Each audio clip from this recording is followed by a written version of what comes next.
Maligayang pagdating! Kung handa ka ng simula ng iyong trading journey kasama ang Stratify, nasa tamang lugar ka. Sa video na ito, gagabayan kita sa buong proseso ng pag-sign up, hakbang-hakbang para mabilis at kumpiyansa mong ma-set up ang iyong account. Simulan na natin!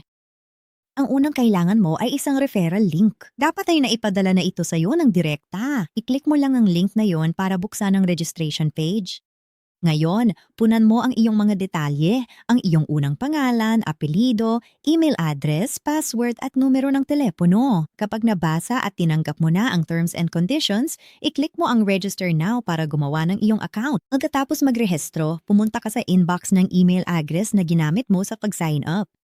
Nasa inbox mo ang welcome email mula sa Stratify para sa iyo. Buksan ito, mag-scroll at pindutin ang verify account.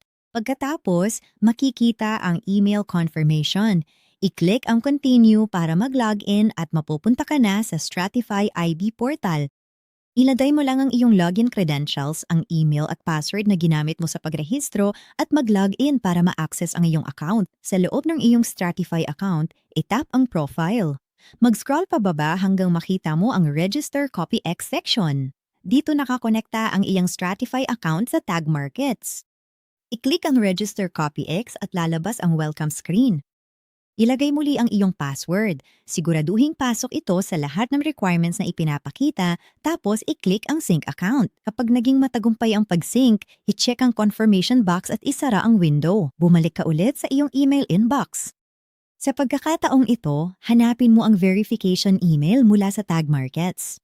Buksan ito at i-click ang confirm email address para ma-validate ang iyong Tag Markets account. Makikita mo rin sa email na ito ang iyong Tag Markets login details kaya itabi mo ito. Pagkakonpirma ng email, didiretso ka sa Tag Markets portal. May prompt na hihining kumpletuhin ng iyong KYC.